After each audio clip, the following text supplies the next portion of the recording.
All right, I think we may be recording. Okay, Kite, if you could check um, or sort of monitor the chat box throughout if there's questions or anything, because for some reason I'm not seeing the chat. So I can do that. awesome.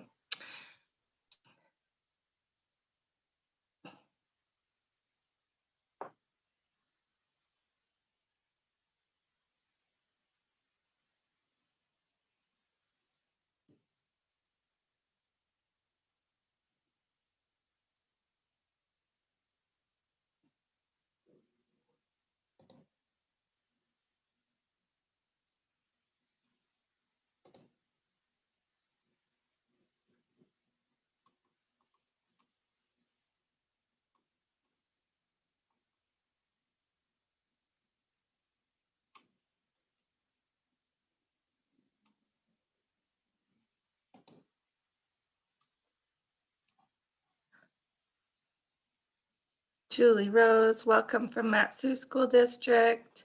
Lisa from Soldotna. Amaret from, oh cool, UAF Extension Service. And Kenai Peninsula. Laura Flynn from the Matsu, welcome. If anyone else has joined us, you're here for a morning session for the virtual School Health and Wellness Institute. If you don't mind finding that chat button on your screen and give us your name and the school district of where you're from, that would be helpful for us.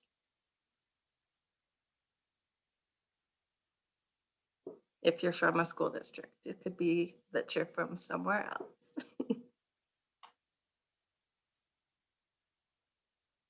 Thank you, Angie, another Matsu.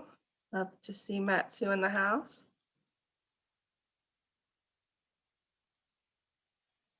Melinda and Lynn from Matsu, welcome. All right, well, I think we are at 8 o'clock, and this is a pretty quick session, so we'll get started. Hi, good morning. My name is Lauren Kelsey, and I work in the Department of Health and Social Services in our Physical Activity and Nutrition Unit. My partner in crime is Kide Coyle. Give us a wave, Kide, from the Department of Education School Nutrition program, and we work together on Mark Fraud from Seward. I see your face. We work together on a grant that's looking at student health and academic achievement through physical activity, nutrition, and management of chronic conditions is kind of our background.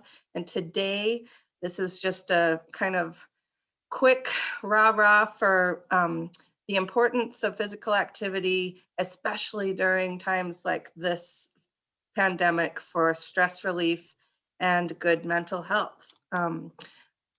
Welcome to all of you. So here you might picture this. This is our Get Out and Play 60 minutes every day. I work for the state of Alaska team that does the Play Every Day campaign, has had this message for years.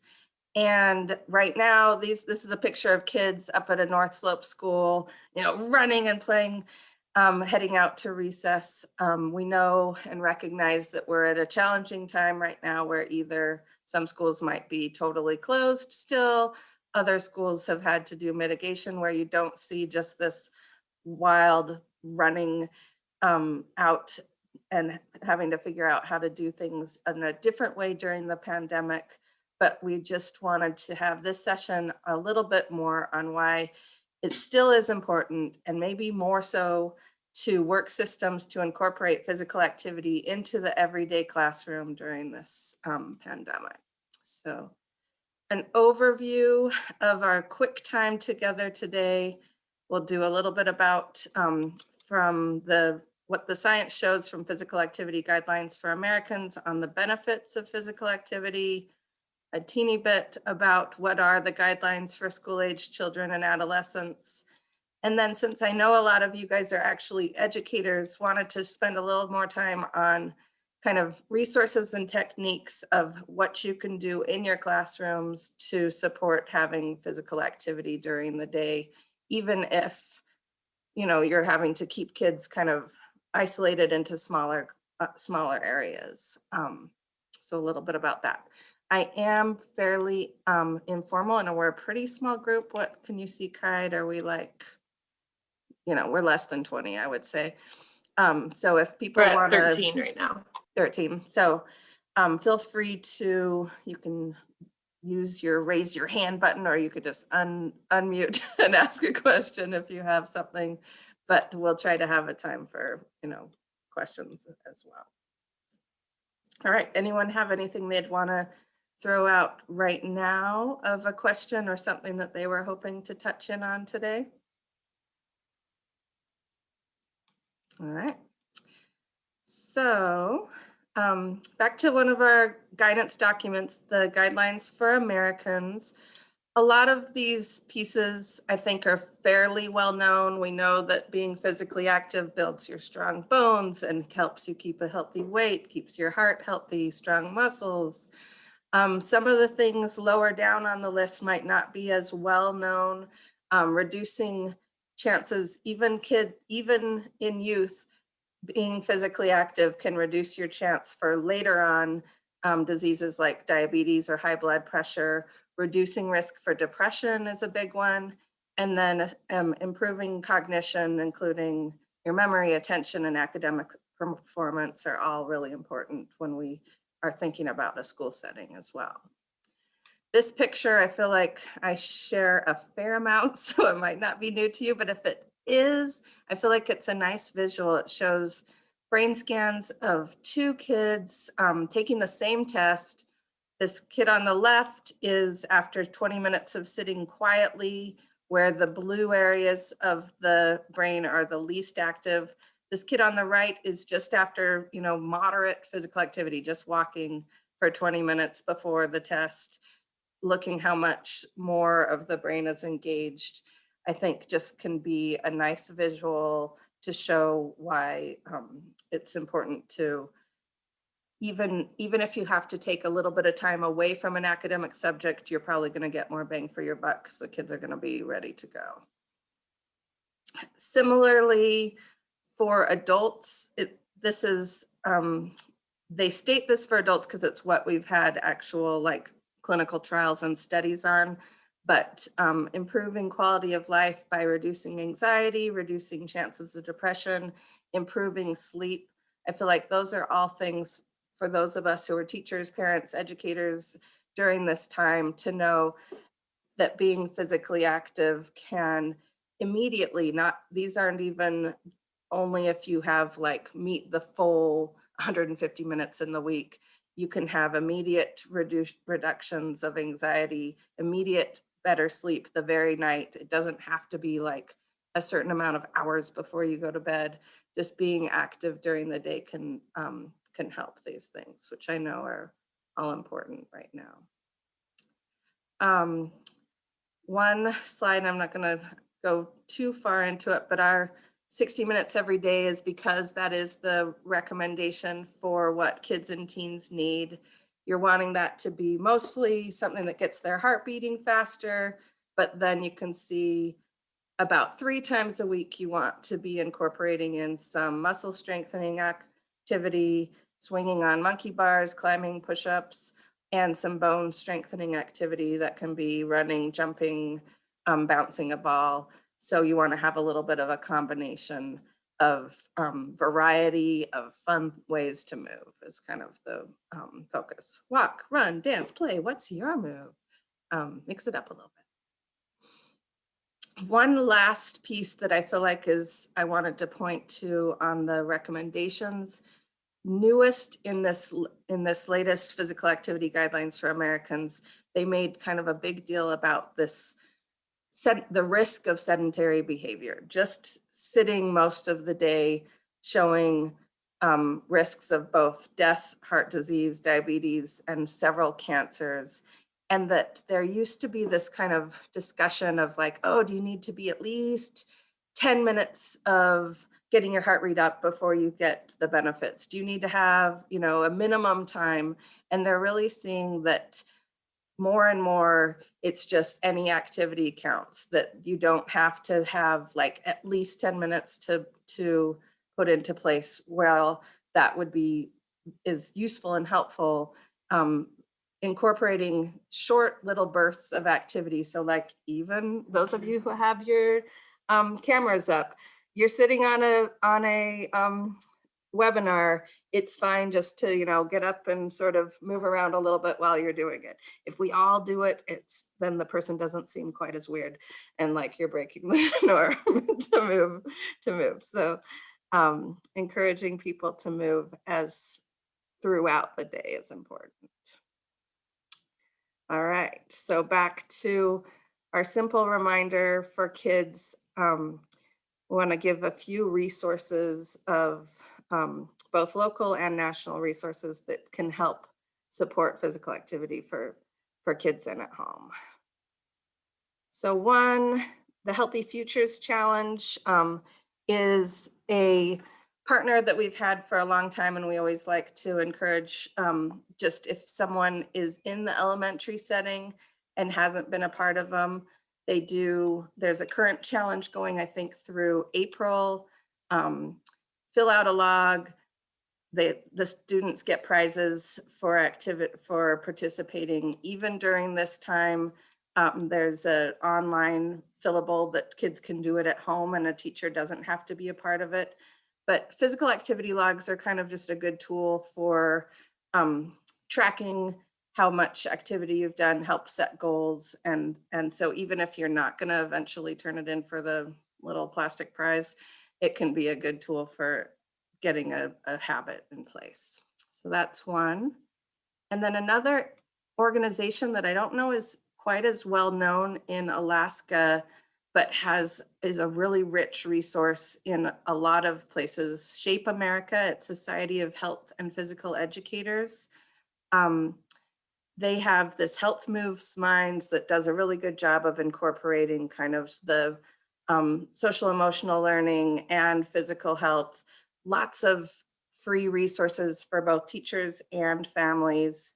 There's take-home packages if you do have kids that are still having to learn remote, but there's a lot of stuff that a classroom can take as well. So just showing you that resource. And then the third that I wanted to bring up was GoNoodle. This is a free online resource that if a lot of Alaska elementary students have, I see at least one person nodding. It's well known for elementary students, but really I think they've done a good job of expanding their resources that middle school, older students could find pieces as well. And the thing I like about GoNoodle is both families can have an account at home, so you can support them continuing to do activities at home, but there's a nice variety of like a lot of mindfulness, breathing, stretching, yoga, and then there's just the classic 2 to 3 minutes of really get up and get your heart rate going. And you get kids that have their favorites, and so they're like, oh, excited to do it. So this is a one, if for some reason you haven't found GoNoodle, I'm not paid by them, but I'm a fan and it's free. Yeah.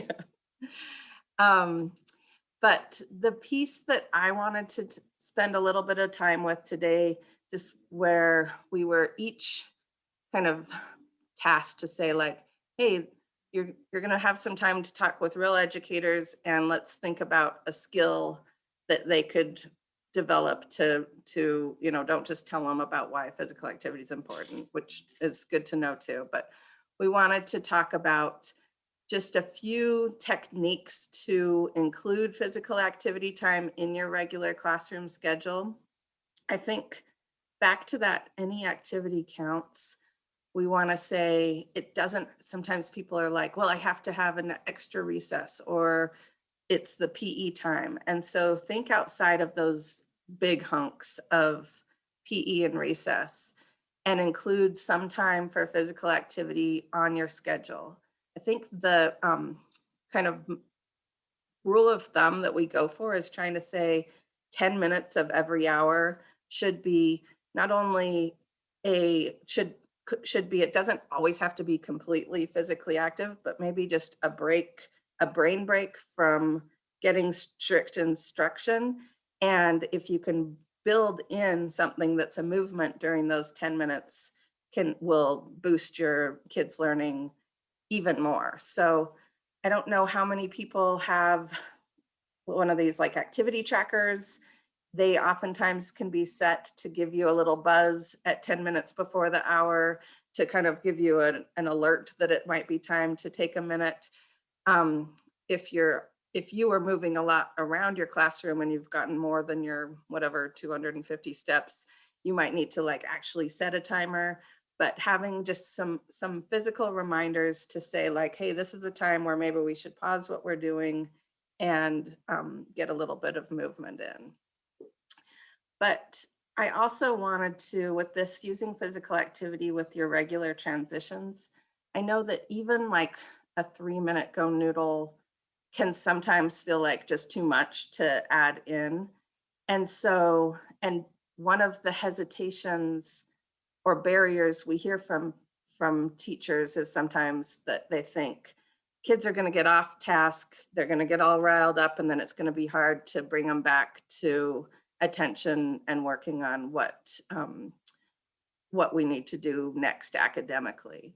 And so then one of the strategies that people encourage is using physical activity as a part of those transitions all the time. So even if you don't have time for an actual brain break, you at least get kids up and moving, and then they're used to using physical activity as part of their transition.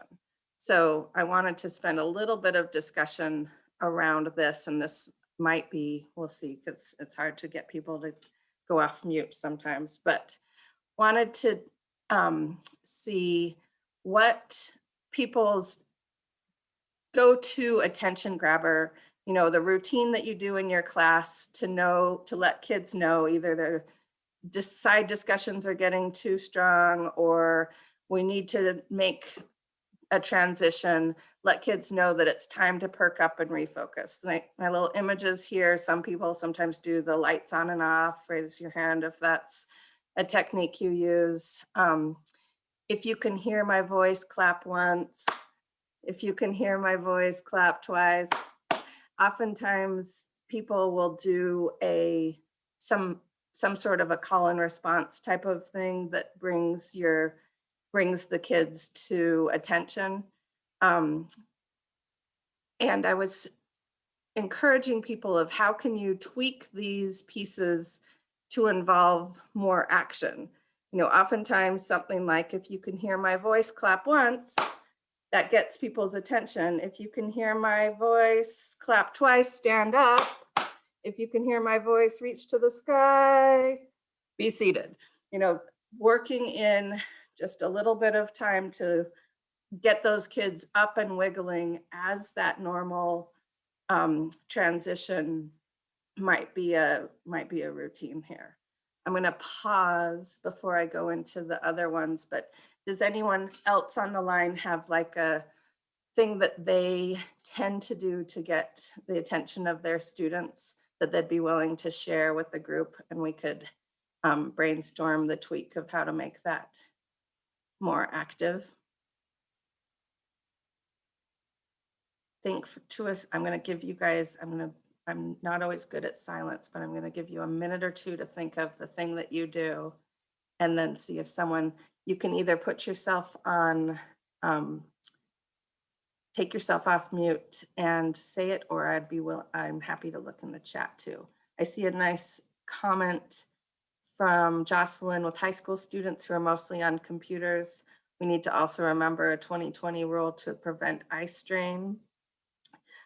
Jocelyn, do you mind either taking yourself off mute, or is that 20 minutes away, or can you give me a little bit more on what the 2020 rule? I like that. Yeah. Anything where you can say like, hey, this is the good reason to get their face away from a computer for a minute. Yeah, it's 20 for every 20 minutes that you're looking at screens, that you're spending on screen time, you need at least 20 seconds away from that. So that's a good break time. Again, even set a beep or something so that every 20 minutes you have them all, okay, look up at me. And it's nothing more than just raising their head, but getting their eyes away from that computer screen. Fantastic. Yeah, no, I mean, thank you, Jocelyn. And again, just having those is a routine that people know, okay, it's a 20 minutes time. I'm going to look up at you. And not only am I going to just look up, but everyone's going to stand, everyone's going to do one roll of the shoulders, everyone's going to take a deep clearing breath, and we're back down. It can be as little as that if that's what you realistically can fit in during this time. And I know there's some like PE teachers on the line. I don't at all want to say that that's all we need. Like we definitely need more grouped as well, but just today I wanted to discuss that a little bit. All right, thank you, Jocelyn. Anyone else have a routine that they use for their attention grabbing?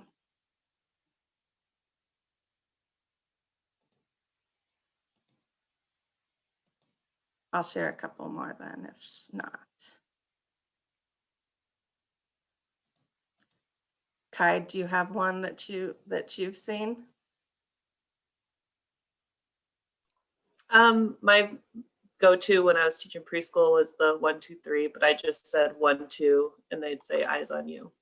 Yep, that's it. So 1, 2, 3, eyes on me is the call, and then usually the kids 1, 2, eyes on you is the response that they all know. Take a second, bring your attention back to the teacher. So, that might be able to say 1, 2, 3, eyes on me, everybody's up. That actually gives kind of a cue to some of those kids that maybe didn't just hear it from, like a lot of it is that the one kid that is having a hard time actually noticing that it's time for the transition, something like a time to be standing might help. 1, 2, 3, eyes on me, everybody's up. 1, 2, eyes on you. They're using their arms to point to you, be seated. Just working a little bit of a tweak into that to help it be a time that that kid maybe needs to get a little wiggle out and they're willing, and it's an approved wiggle, and it helps to get them on there. Kai, did you have something you wanted to add to it? No, but Shauna in the chat box, I like this one. She says they use hocus pocus, everybody focus.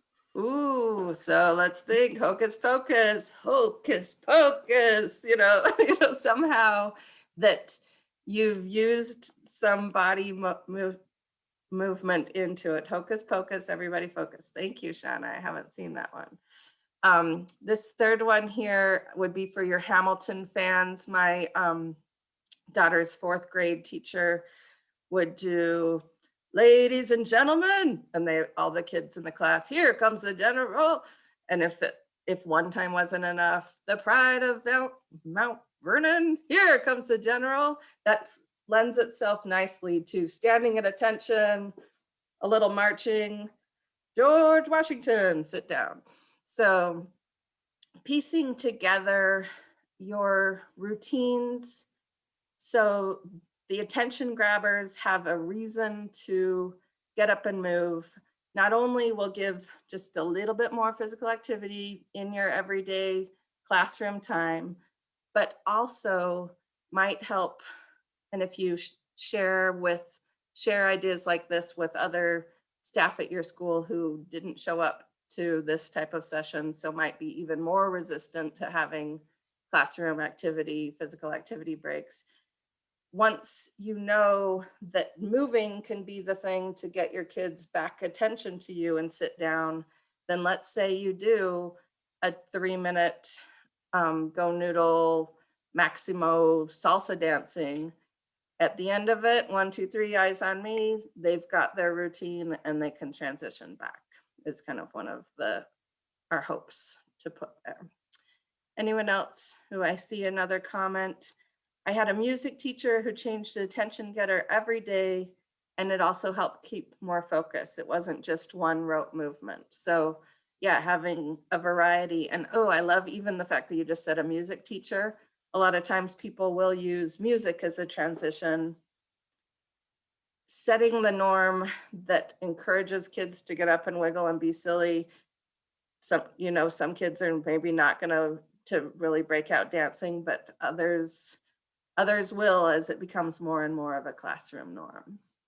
So that's one kind of task that I hope to put on those of you who are on the call today. If you haven't, if you have one of these kind of common attention getters, try it out in this next week and see if you can work it to getting some more physical activity with it. Angie is commenting, as a counselor, I find if I walk and talk with students, I get greater results. Yeah, you have something that people can focus on something else. They're not feeling quite as on the spot. I know we wanted to keep this as knowing that some classrooms really are feeling like they have to keep kids within a certain space for some of their mitigation policies. We wanted to think of things that can be done really close, but yeah, taking time for a walk as just your norm of how you do your outreach to the student. I love that idea. All right, just bringing it back once more to kind of where this fits in the kind of science. One of CDC's tools that they are encouraging schools to take together is this idea of a comprehensive school physical activity program. Definitely you have physical education as a core center. It's something that really needs to be strong and is oftentimes shown right in the middle. But then these physical activity before and after school, things like the Healthy Futures logs, physical activity breaks during school, things like these active transitions or classroom breaks, having families and communities engaged, whether that's if you're opening your gym to families in the off school hours or having a, bike to school, walking school bus, and having staff that feel supported and involved. They're trained on how to incorporate physical activity into their classrooms. They're given a gym pass. They're given time to be physically active themselves. These are all things I know Petersburg gave a half an hour extra time off one day a week to be able to go use their pool for staff, working in time to support the actual activity of their staff. These are all pieces that you would hope to say hey, what are we already doing in our school? Which of these pieces of the pie do we need a little bit more support on? Walking Classroom is a great resource. I see again from Shauna. Thank you. I should include that on. Yeah, a lot of kind of canned, or Shauna, do you mind coming off mute and just give a little bit of an example of what you've done with Walking Classroom?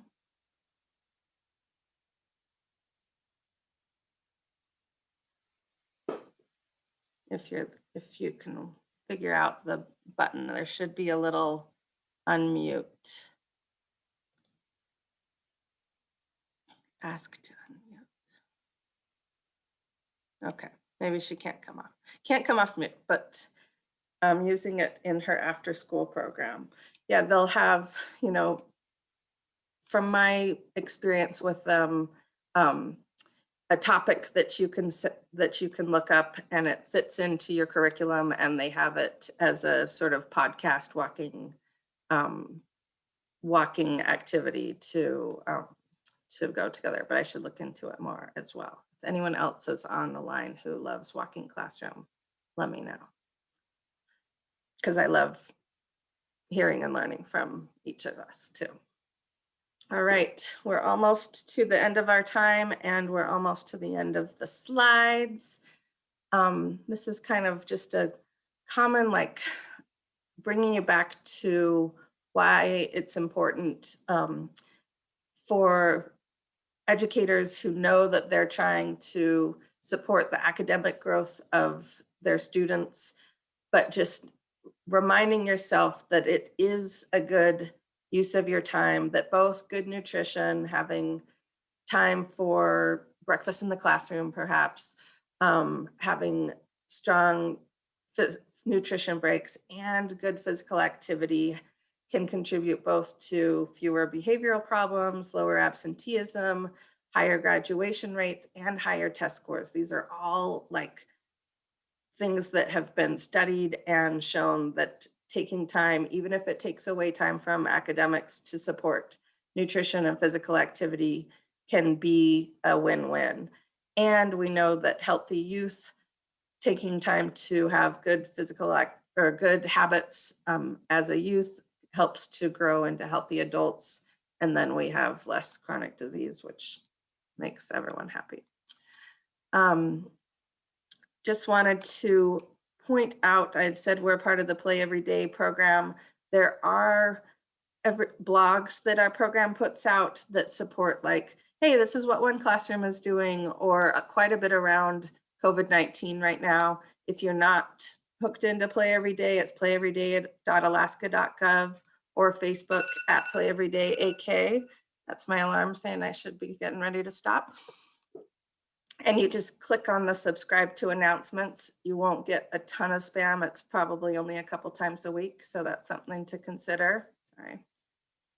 And if anyone has other questions or wants to send me resources or wants to find out more about anything I shared today, my information is here. Lauren Kelsey, Ann Potempa is our Play Every Day coordinator, and she can, she's on here too. And I just wanted to thank you all for joining us this morning. Kide, for our last couple minutes, they had asked for us to put the next sessions in the chat. Do you happen to have that information up? Sorry, this is again our, anyway, there's some great other sessions of the SHWE happening right now. And you probably all, since you got registered to this, I think they sent an email yesterday, or at least I got an email with each of the links in there. But we do encourage people to sign up for the next ones. And there will be, I think, a evaluation sent to you at the very end. And you can, I love constructive feedback. So comment on this, what would make this better. And if anyone has any more questions or comments, I'm happy to take them. I will stay on the line. Otherwise, if I were you, take an extra couple minutes and go move your bodies.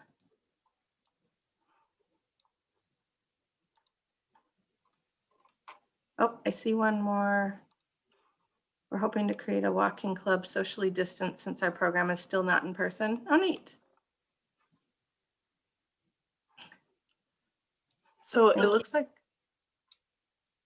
looks like I only have an Excel, Okay, and it's not letting me put it in the. that's fine. I'm going to stop our recording. And Lynn, I believe the recordings will be available. I'm just not sure how long it'll take to get them all together. yes, and since I'm the one recording this, Lynn, if you for some reason really wanted to get to it before they send it to you, you know my information. Lauren Kelsey, Lauren.Kelsey at alaska.gov. I should know my own email. Stop recording.